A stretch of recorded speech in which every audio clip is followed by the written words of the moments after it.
नमस्कार, मैं हूं संजय शर्मा। आप देख रहे हैं 4 PM न्यूज़ नेटवर्क। कभी भी चुनाव होता है, किसी भी राज्य का चुनाव होता है तो आपके व्हाट्सएप पे एक मैसेज जरूर आने लगते हैं। वो ये है कि सट्टा बाजार क्या कह रहा है। और वास्तव में हर राज्य के चुनाव में सट्टा का कारोबार हजारों करोड़ रुपए का होता है। लोग लगाते हैं सट्टा कि ये पार्टी जीत रही है, ये पार्टी जीत रही है, ये पार्टी जीत रही है। जो बिल्कुल जिसकी जीत सुनिश्चित होती है उस पर रेट कम होते हैं, जो कम जीतने की उम्मीद होती है उस पर रेट ज्यादा होते हैं। मतलब किसकी संभावना कम है तो लगाओ, रिस्क लेके देखो। इस बार गुजरात को लेकर सट्टे बाजार की खबरें नहीं आ रही हैं। कारण क्या है? कारण यह कि गुजरात फंसा हुआ है। कारण यह कि गुजरात के बारे में कोई अनुमान लगा नहीं पा रहा है। मेरी टीम है गुजरात 4PM गुजरात लॉन्च किया है। मयूर जानी जी इंचार्ज हैं, वहाँ के सीनियर जर्नलिस्ट हैं। मुझसे बोले ये संभव है कि बीजेपी 135 140 पे चली जाए और ये भी संभव है कि बीजेपी 60 पे रह जाए। दर्शन देसाई जी ये सीनियर जर्नलिस्ट, वो कह रहे हैं कि कहीं ऐसा ना हो कि गुजरात में हंग असेंबली आ जाए। मतलब गुजरात को लेकर तरह तरह के अनुमान। आज प्रधानमंत्री जी ने याद दिलाया कि बटाला एनकाउंटर हुआ था दिल्ली में, कांग्रेस को आतंकवादियों का दर्द हो गया था, कांग्रेस को एक वर्ग विशेष के आतंकवादी। मतलब बटाला हाउस कब हुआ था आपको याद है? सालों साल पहले, कांग्रेस की हुकूमत। और दर्द याद दिला रहे हैं प्रधानमंत्री जी आज सालों बाद। कारण बटाला हाउस हिंदू बना मुसलमान का प्रतीक बन गया था दिल्ली में, एनकाउंटर में प्रतीक बन गया था। गृह मंत्री जी याद दिला रहे हैं कि 2002 के दंगों के बाद हमने टाइट कर दिया था मामला, तो अब तो एक ही दादा है, हनुमान दादा। 2002 के दंगे 20 साल बाद, सालों बाद बटाला हाउस। मतलब चुनाव में जब हफ्ता भर बचा है तो चुनाव को किसी भी तरह हिंदू मुसलमान के टर्म में बदल दो। और दुर्भाग्य यह है कि गुजरात में इस बार हिंदू मुसलमान होता नजर नहीं आ रहा।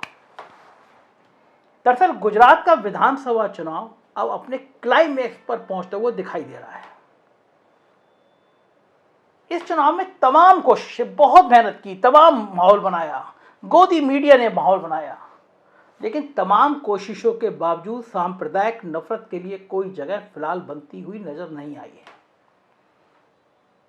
चाहे गृह मंत्री अमित शाह कितना भी 2002 की याद दिलाने की कोशिश करें, चाहे बिल्किस बानो के बलात्कारियों को कितना भी माला पहनाने, स्वागत करने, लड्डू खिलाने की फुटेज वायरल कर दी जाए, लेकिन लोग पूछ रहे हैं कि जिस रिटर्निंग ऑफिसर की मौत को पुलिस आत्महत्या बना रही है और उसकी बेटी आत्महत्या की थ्योरी मानने को तैयार नहीं है, क्या वो रिटर्निंग अफसर RK पटेल भी मुसलमान था? लोग पूछ रहे हैं कि मोरबी हादसे में लगभग 125 लोग मर गए, क्या वो मुसलमान थे? लोग पूछ रहे हैं गुजरात में नौकरियों के जो 22 बार पेपर लीक हो गए, नौकरियां मिली नहीं, 22 बार पेपर लीक हो गए, वो किसी मुसलमान ने लीक किए थे? क्या GST को बेतरतीब तरीके से लागू करके सूरत और पूरे गुजरात के व्यवसायियों को तबाह करने का काम किसी मुसलमान ने किया था? और क्या नोटबंदी करके अर्थव्यवस्था को बर्बाद करने का काम किसी मुसलमान ने किया था? सरकारी कर्मचारियों का कहना है कि क्या हमारी पेंशन को किसी मुस्लिम ने बंद किया था? दरअसल ये सारे सवाल ऐसे हैं जिसमें लाख कोशिशों के बावजूद इस बार चुनाव में हिंदू मुसलमान का सांप्रदायिक तनाव पैदा नहीं हो पा रहा, और इन सब की वजह से बीजेपी के लोग थोड़ा घबराए हुए हैं। वैसे गुजरात का मौजूदा हिंदू मुसलमान मॉडल कैसे लॉन्च हुआ, इसको समझते हैं। अक्टूबर 2001 में केशुभाई पटेल को हटाकर आडवाणी जी की कृपा से नरेंद्र मोदी जी मुख्यमंत्री बनाए गए। उस समय माना जा रहा था कि गुजरात में भारतीय जनता पार्टी की लोकप्रियता घटती जा रही है, इसलिए मुख्यमंत्री बदला गया है। लेकिन मजेदार बात यह है कि जिन मोदी जी को केशुभाई की जगह मुख्यमंत्री बनाकर लाया गया, उन्होंने तो संसद और विधायकों को तो छोड़ दीजिए, कभी पंचायत और म्युनिसिपैलिटी तक का चुनाव नहीं लड़ा था। यानी चुनावी अनुभव के मामले में वो लगभग राबड़ी देवी के बराबर पे थे। बराबरी पे थे और उन्हीं के अंदाज में मुख्यमंत्री नियुक्त भी हुए।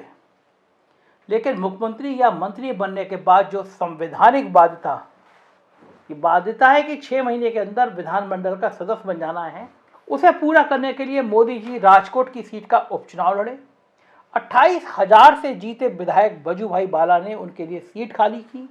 लेकिन 25 फरवरी 2002 को जब राजकोट का उपचुनाव का नतीजा आया तो अहमदाबाद से लेकर दिल्ली और नागपुर तक के होश उड़ गए, क्योंकि मुख्यमंत्री का चुनाव लड़ने के बावजूद जीत का अंतर घटकर आधा यानी 14,000 रह गया था। सबको लगने लगा अब तो गुजरात हाथ से गया। लेकिन ठहरिए हैं, अभी तो असली वाला खेल शुरू होना था, क्योंकि इस चुनाव नतीजे के सिर्फ 2 दिन बाद गोधरा में एक साबरमती एक्सप्रेस की बोगी में आग लगी। किसने क्या किया, इसकी तमाम थ्योरियां आज तक कभी हकीकत पता नहीं चल पाई हुआ क्या। तमाम कोशिशें चलती रही, लेकिन पता नहीं चल पाया हुआ क्या। आज तक पर्दा पड़ा हुआ है।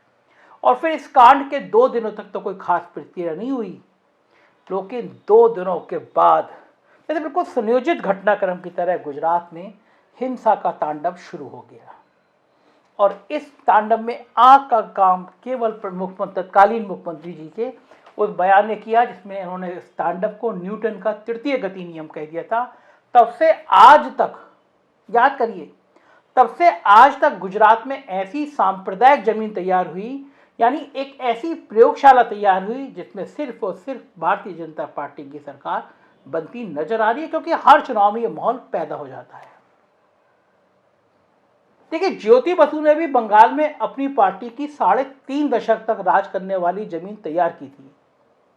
देखिए, उन्होंने लोगों के बीच हिंसा फैला के, हत्या करा के, धार्मिक विद्वेष फैलाकर नहीं, बल्कि भूमि सुधार और जमीन का मालिकाना हक काश्तकारों को देकर अपनी जमीन तैयार की थी। नीचे ग्राउंड लेवल पे गरीब के पास, किसान के पास, मजदूर के पास ज्योति बसु पहुंच गए।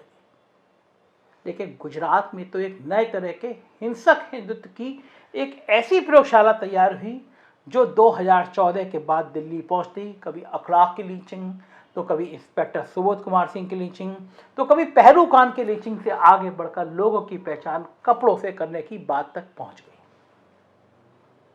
लेकिन अब जब गुजरात में विधानसभा चुनाव हो रहा है तो पिछले 20 सालों से जारी सांप्रदायिक ध्रुवीकरण का नैरेटिव इस बार अपनी जमीन खोता हुआ दिखाई दे रहा है, क्योंकि अब लोगों को लगने लगा है कि आखिर इन 20 साल के तनाव में हासिल क्या हुआ। और जिन्हें हासिल हुआ, गौतम भैया को, अडानी भैया को, वो ना तो हिंदू है ना मुसलमान, बल्कि वो तो जैन धर्म को मानने वाले निकले। हिंदुओं को मिला तो सिर्फ बेरोजगारी, जिसमें Gujarat subordinate staff selection board से लेकर पुलिस भर्ती और टीचर भर्ती की परीक्षाओं समेत 22 पेपर लीक की एक ऐसी सौगात जिसने नौजवानों को न घर का छोड़ा और न घाट का। नोटबंदी और जीएसटी की मार से पूरे देश में 90% से ज्यादा रोजगार देने वाला असंगठित क्षेत्र ऐसा टूटा, लोगों की आमदनी ऐसी गिरी कि गुजरात की कपड़ा मिलों की डिमांड घट गई। मिल मालिक ना तो पैसे कमाने लायक बचे और ना ही रोजगार देने लायक। सिलेंडर लेकर प्रदर्शन करने वाली मंत्री महोदया गुजरात की महिलाओं के मुंह से सिलेंडर की बढ़ती कीमत का नाम सुनकर घबरा जाती हैं। और इन सब के बीच उसी हिंदू मुसलमान नैरेटिव की बुनियाद पर बने गुजरात मॉडल में घड़ी बनाने वाला ऐसे पुल की मरम्मत करता है जिसके टूटने से मरने वाला कोई पाकिस्तानी नहीं बल्कि गुजराती, और वो भी हिंदू ही होता है। ऐसे में बॉस के हैदराबाद वाले मित्र ओवैसी भैया भी काम नहीं आ पा रहे हैं। उनकी कोशिशें भी फेल होती दिख रही हैं। और सबसे बड़ी बात यह कि जनता अपने मुद्दे पर आती दिखाई दे रही है। शायद यही बात पंजा यानी कांग्रेस को भी मजबूती दे रही है। तो झाड़ू भी दिल्ली से आश्रम एक्सप्रेस पकड़कर गुजरात की सफाई के काम में कहीं ना कहीं थोड़ी सी जुटी हुई लगती है। ऐसे में प्रधानमंत्री जी के अपने गृह राज्य में अगर कुछ गड़बड़ हो जाए तो आश्चर्य करना नहीं चाहिए। नीतीश कुमार ने तो 2013 में कहा था, एक आदमी गुजरात से निकलकर पूरे देश में आजकल कथा वाचन कर रहे हैं, लेकिन उन्हीं की यहाँ के कथावाचक आशाराम बापू, आप लोग देख लीजिए बेचारा कथा वाचन करते करते कैसे काम करने लगे। तो गुजरात से जो रिपोर्ट आ रही है वो कह रही है कि तमाम बातें हो रही हैं बटाला हाउस की, तमाम बातें हो रही हैं गुजरात के दंगों की, लेकिन इस बार मामला बन नहीं रहा। हिंदू मुसलमान नैरेटिव सेट नहीं हो रहा, पाकिस्तान सेट नहीं हो रहा, सेना की बातें सेट नहीं हो रही, सेना के अधिकारी कैसे कैसे बयान दे रहे हैं, हम पाक अधिकृत कश्मीर पे कब्जा करने को तैयार हैं, हमें इंतजार है केवल रक्षा मंत्री का, प्रधानमंत्री के इशारे का। ये सेना का अधिकारी अगर पाकिस्तान अधिकृत कश्मीर में कब्जा करने जा रहा है तो वो अखबार में बयान दे के करने जाएगा। ऋचा चड्ढा ने गलवान घाटी पे एक कमेंट किया तो पूरा देश टूट गया, यानी कि उन्होंने बहुत बड़ा गुनाह किया। ठीक बात है, सेना का सम्मान होना चाहिए, लेकिन क्या यह पूछना गुनाह है कि चीन हमारी सीमा में कितना घुस आया? और क्या यह पूछना गुनाह है कि एक सेना का अधिकारी किस तरह अखबारों में बयान दे रहा है कि हम पीओके पे कब्जा करना चाहते हैं, बस हमें इंतजार है? क्या आज से पहले आपने सेना के अफसरों के बयान अखबारों में छपे थे? सेना के अफसरों को नेता बनते हुए आपने कब देखा था? क्या हर राज्य के चुनाव से पहले पुलवामा और सर्जिकल स्ट्राइक होने या उसकी जैसी बातें करना अब चुनाव का एजेंडा बन गया है? यह भी गुजरात के चुनाव में चर्चा की बात है। गुजरात में क्या होगा देखते रहिए 4 PM, रोज रात को 9:15 पे सीधे हम लोग गुजरात से बात करते हैं। तो आपको उत्तर प्रदेश की खबरें देखना हो तो 4 PM यूपी, बिहार की देखना हो तो 4 PM बिहार, और गुजरात की देखना हो तो 4 PM गुजरात आपके लिए हाजिर है। सब्सक्राइब करिएगा, प्यार दीजिएगा। Thank you.